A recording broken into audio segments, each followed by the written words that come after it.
Good morning everyone. Welcome class 8th. Our today's topic is chemical properties of metals and non-metals. Metals और non metal की physical property पिछले part में पढ़ा था.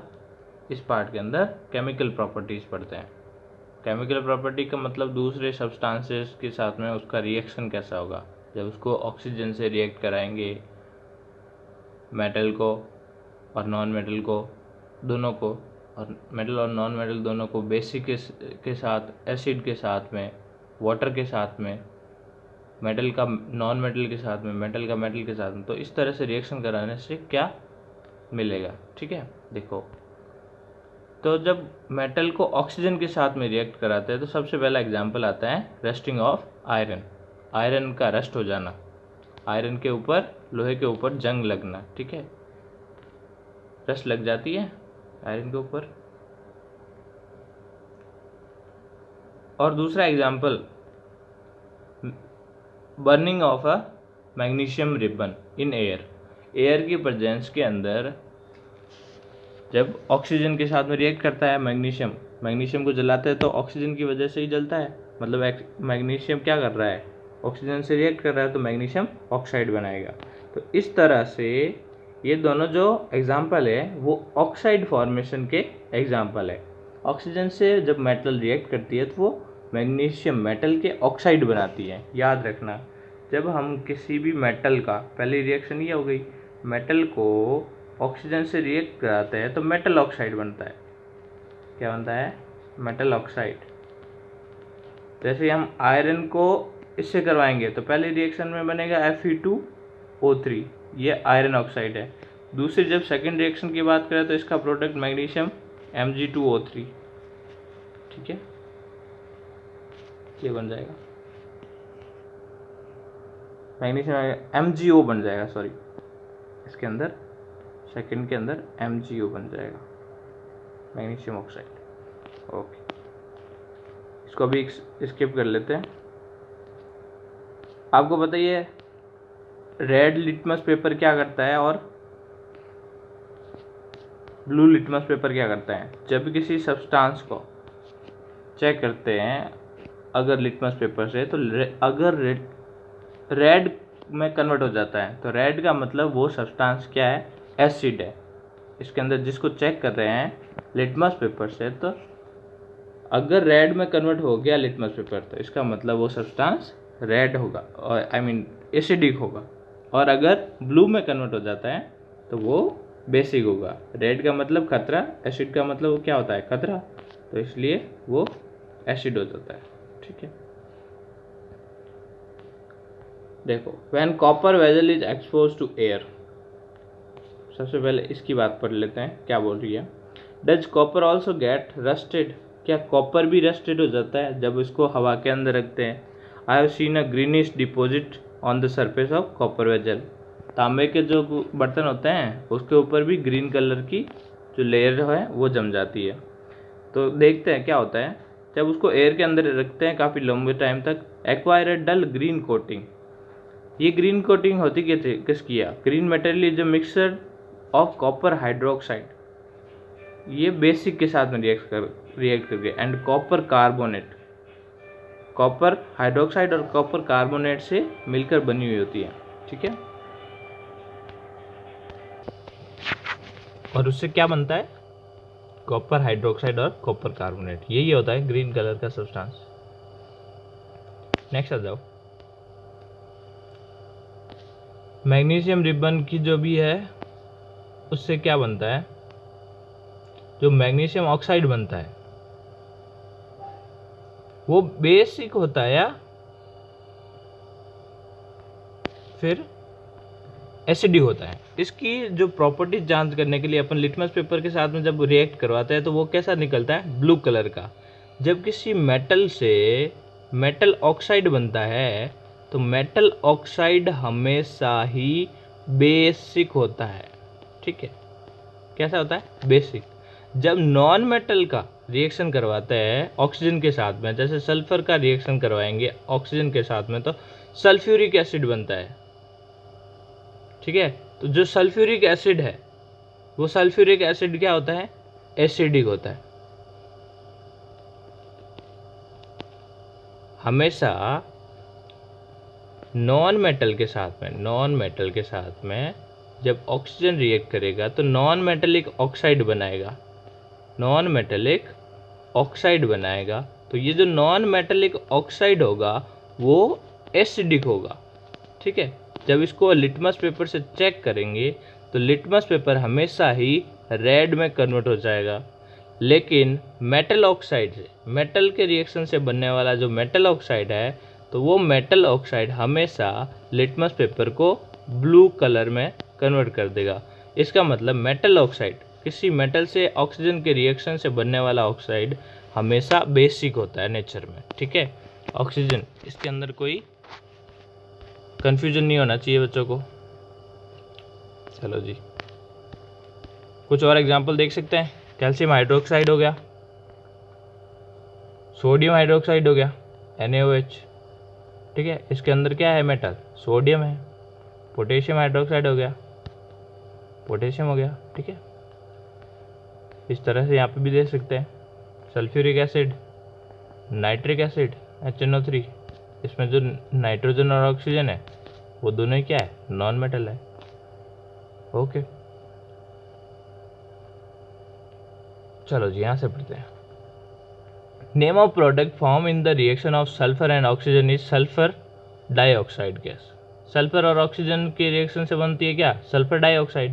When sulphur dioxide is dissolve in water, sulphurous acid is form. इसको water के अंदर dissolve करते ही सल्फ्यूरिक एसिड बनता है। The reaction can be given as follow. इस तरह से देख सकते हैं, ठीक है। सल्फ्यूरिक एसिड की ये होता है sulphuric acid H2SO3, sorry H2SO4 होता है, इसमें कम है लेकिन। तो SO2 को वाटर के साथ में रिएक्ट किया, पहले क्या बन गया, ऑक्सीजन से रिएक्ट करके सल्फर डाइऑक्साइड हुआ। तो सल्फर डाइऑक्साइड को वाटर से रिएक्ट करे सल्फ्यूरस, सल्फ्यूरिक एसिड नहीं है ये, सल्फ्यूरस एसिड है, ठीक है, H2SO3। The sulphurous asset turn blue litmus paper red. अब एक्चुअली ये क्या है, ये एसिडिक है क्योंकि ये सल्फर से बना है और सल्फर नॉन मेटल होता है। सल्फर का रिएक्शन ऑक्सीजन से हुआ, उसका रिएक्शन वाटर के साथ हुआ, तो उनसे बनने वाला जो सब्सटेंस है वो एसिड होगा। नॉन मेटल से हमेशा एसिड और मेटल से ऑक्साइड बनेगा basic. Generally oxide of non metal are acidic in nature. हमेशा ये इंपॉर्टेंट है, इसको अंडरलाइन कर लेना। Oxide of non metal are acidic in nature. Okay,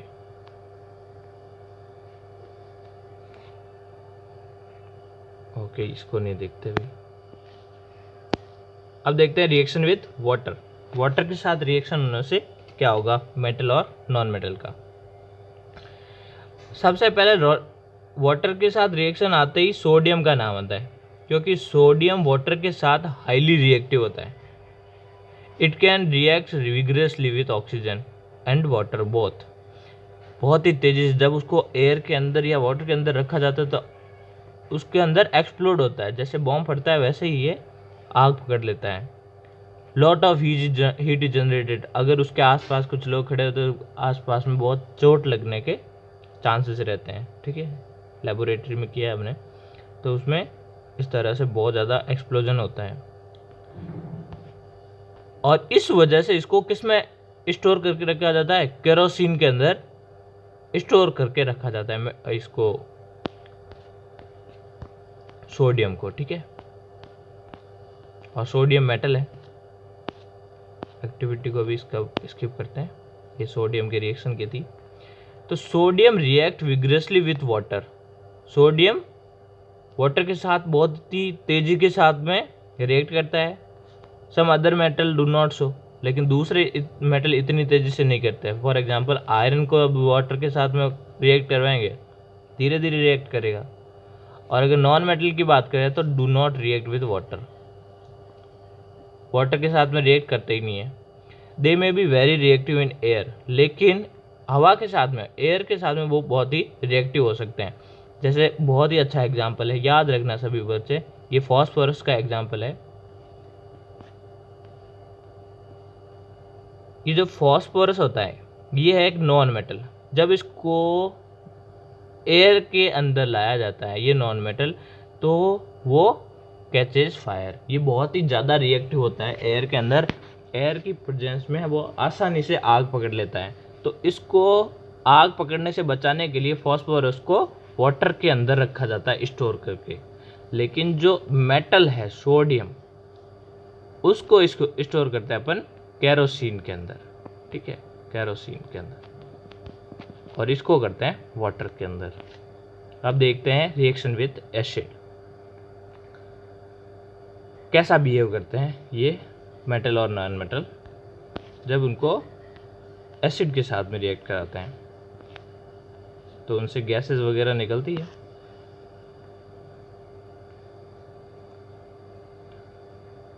जब अपन हाइड्रोजन को जलाते हैं, जैसे यहाँ पे एग्जाम्पल दे रखा होगा,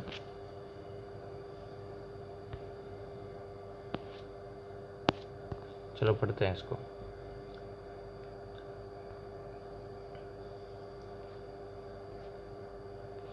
जब हाइड्रोजन को, जैसे हमारे पास में कोई मेटल है, उसको अपन एसिड के साथ रिएक्ट कराते हैं, ठीक है, H2SO4 सल्फ्यूरिक एसिड के साथ में मैग्नीशियम का रिएक्शन कराएंगे, तो मैग्नीशियम सल्फेट बन जाएगा और मैग्नीशियम सल्फेट के साथ में हाइड्रोजन फ्री हो जाएगा। अब जो ये हाइड्रोजन है, कैसे इसके प्रेजेंस को, हाइड्रोजन के प्रेजेंस को शो करने के लिए अपन इसके आसपास जो इसके अंदर से गैस निकल रही होती है उनके रिएक्शन के बाद में, तो इसके पास में मोमबत्ती रखेंगे तो ये पॉप साउंड के साथ में ऐसे फूटते हैं। तो जो ये पॉप साउंड है वो क्या इंडिकेट करता है? When burning match stick is brought near the mouth of the test tube. अपन टेस्ट ट्यूब के पास में लाते हैं तो वो पॉप साउंड मिलता है हमको। और नॉन मेटल जनरली एसिड के साथ में रिएक्ट नहीं करते, लेकिन मेटल रिएक्ट करते हैं एसिड के साथ में और हाइड्रोजन गैस प्रोड्यूस करते हैं। इसका मतलब ये हुआ जो पॉप साउंड निकलता है वो हाइड्रोजन गैस के कारण निकलता है। तो हमेशा जब मेटल के साथ में एसिड का रिएक्शन होता है तो उसमें से as a product hydrogen gas release होती है, ठीक है। अब इसमें प्रोडक्ट क्या बनेगा वो तो एसिड पर डिपेंड करता है, नाइट्रिक एसिड है या सल्फ्यूरिक एसिड है, तो वो मेटल के साथ में रिएक्ट कर लेगा, लेकिन उसमें हाइड्रोजन गैस तो निकलनी फिक्स है।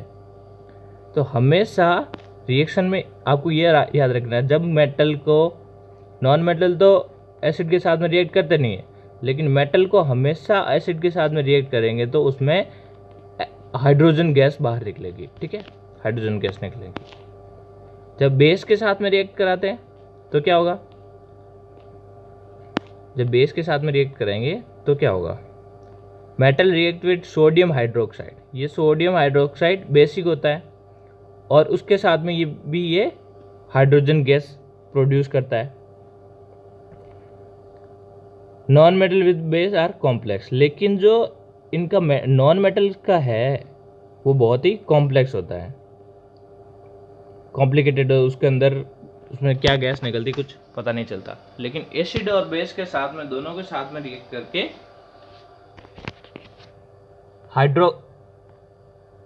ये जो हाइड्रोजन गैस निकलती है, ठीक है। अब देखते हैं डिस्प्लेसमेंट रिएक्शन। डिस्प्लेसमेंट रिएक्शन क्या होती है? जब कॉपर सल्फेट को आयरन के साथ में रिएक्ट कराते हैं तो क्या होगा? जो कॉपर सल्फेट है वो आयरन सल्फेट में बदल जाएगा और कॉपर बाहर निकल जाएगा। इसकी वजह क्या है? आयरन कॉपर से ज़्यादा रिएक्टिव होता है और उस वजह से वो उसको डिस्प्लेस कर देगा। जैसे अगर अपन जिंक सल्फेट की बात करें, जिंक सल्फेट को कॉपर से रिएक्ट करेंगे तो कॉपर सल्फेट और जिंक बन जाएगा, ठीक है। जैसे ये रहा कॉपर सल्फेट, इसका रिएक्शन जिंक के साथ करवाएंगे तो जिंक सल्फेट बन जाएगा और कॉपर बाहर निकल जाएगा।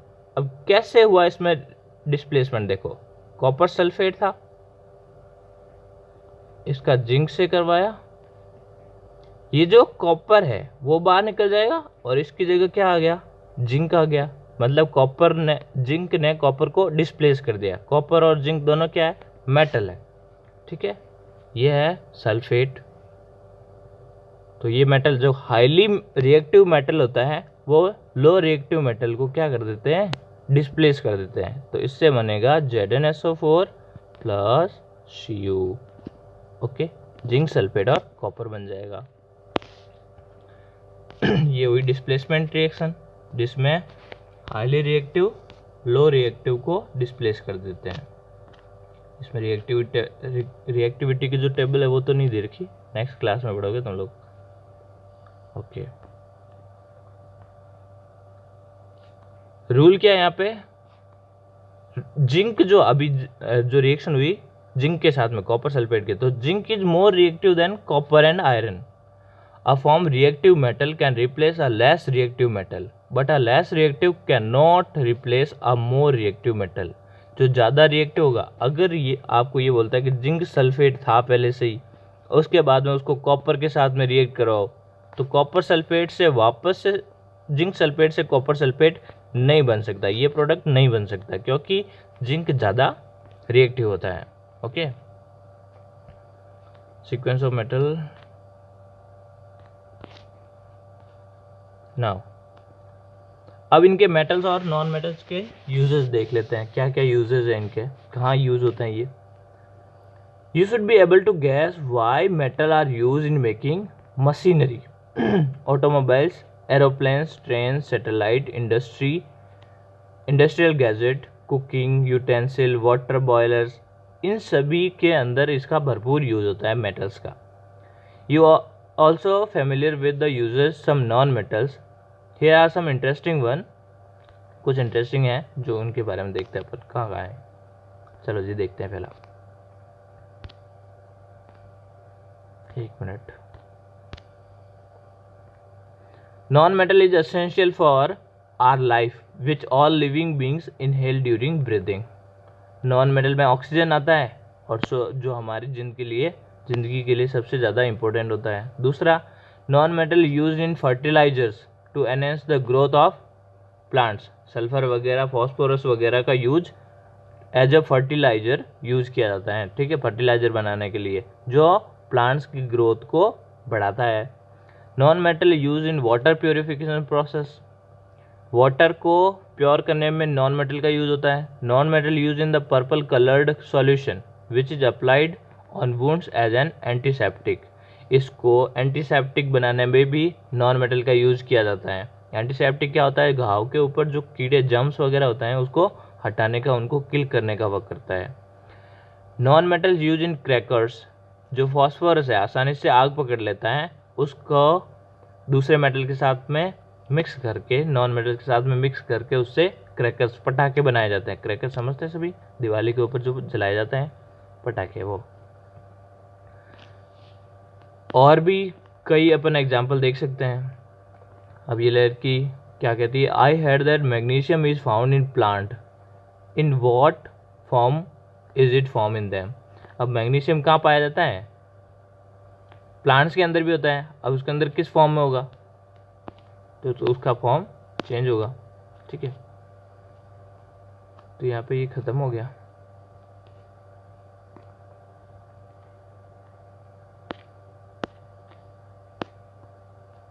चलो इसको देख लेते हैं। क्लास 7 के अंदर अपन ने केमिकल रिएक्शन के बारे में पढ़ा था। New substance are formed. Chemical reaction में होता क्या है, दो सब्सटेंस के आपस में रिएक्शन करने से नया सब्सटेंस बनता है। These substance are different from those which underwent the reaction. तो केमिकल रिएक्शन में क्या होता है, जब दो रिएक्टेंट आपस में रिएक्शन करके कोई एक नया प्रोडक्ट बनाते हैं, तो इनकी जो प्रॉपर्टी थी वो नए वाले की प्रॉपर्टी से अलग होती है। नया वाला पूरा अलग केमिकल प्रॉपर्टी का होता है, ठीक है। Bye okay, now if substance can not be broken down further by chemical reaction, by cooling, heating और by electrolysis, it is called element. अब जब अपन रिएक्शन करवाते हैं कि नहीं, दो पदार्थों का, जब उनके ऊपर हीट करने का या दूसरे कूल करने का, अलग अलग जो टेम्परेचर वगैरह चेंज करते हैं, उससे कोई फ़र्क नहीं पड़ता है। तो इसका मतलब उसके अंदर जो हमको मिला है वो क्या है, एलिमेंट है, प्योर एलिमेंट, उसमें किसी का मिक्सर नहीं है, ठीक है। Sulphur is an element, sulphur भी एक एलिमेंट है। Iron, carbon. The smallest unit of element is atom. अब एलिमेंट के सबसे स्मॉलेस्ट यूनिट क्या है, एटम। सल्फर है तो सल्फर भी किससे मिलकर होता है, सल्फर के छोटे छोटे से एटम से मिलकर बना होता है, ठीक है, जो एलिमेंट है। The atom of an element remains unaffected by physical change in the element. ये देख लेते हैं एक बार, ये क्या है। A sample of an element contains only one kind of atom. The atom of an element remains unaffected by physical change in the element. अब element के ऊपर जो भी फिजिकल चेंज करेंगे, टेम्परेचर को बढ़ाया घटाया जो भी करेंगे ना, उससे उस पर कोई फर्क नहीं पड़ेगा। For example, an atom of a liquid sulphur would be exactly the same as the atom of a solid और वेपर सल्फर। अब सल्फर के तीनों फॉर्म ले ले तो लिक्विड, सॉलिड, सभी में हमेशा वही रहेगा, ठीक है, उसमें फिजिकल चेंज करने से कोई दिक्कत नहीं आएगी। We have infinite variety of substances in universe. ब्रह्मांड में तो कई तरह के, बहुत सारी वेराइटी के सब्सटेंस मिलते हैं अपन को। The number of element forming these substances is limited. There are no more than 94 naturally occurring elements. Naturally अगर देखा जाए तो 94 एलिमेंट अपन को नेचुरली मिल जाते हैं, लेकिन दूसरे के या तो मिक्सर होते हैं या एक दूसरे से बनाए जाते हैं, तो इस तरह से वो हमको मिलते हैं, ठीक है। An important classification of element is in terms of metals and non metals. तो जो हमने इस चैप्टर में पढ़ा था कि एलिमेंट्स को नॉर्मली मेटल्स और नॉन मेटल्स में बांट देते हैं, तो ये इनका क्लासिफिकेशन हो जाता है, ठीक है। इन्हीं सब्सटेंसेस का, एलिमेंट्स को ही अपन क्लासीफाई करते हैं। Most of the elements are metal. उनमें से ज़्यादातर जो एलिमेंट होते हैं वो धातुएं होती है, मेटल्स होते हैं, जो रिएक्ट करते हैं हीट के साथ, मेरे हीट का कंडक्शन करते हैं, इलेक्ट्रिसिटी का कंडक्शन करते हैं, सोनोरस होते हैं, लस्ट्रस होते हैं, वो मेलिएबल होते हैं, डक्टिलिटी होती है उनके अंदर, ठीक है, वो हार्ड होते हैं। The remaining are either non metal और मेटेलॉइड्स, और बाकी जो बचे वो नॉन मेटल या मेटेलॉइड्स होते हैं। Metalloids पजेज character of both metal and non metal. जो मेटेलॉइड होते हैं उपधातु, उनके अंदर मेटल का भी गुण होता है और नॉन मेटल का भी होता है, ठीक है। यहाँ पे अपना चैप्टर एंड होता है। Thank you all.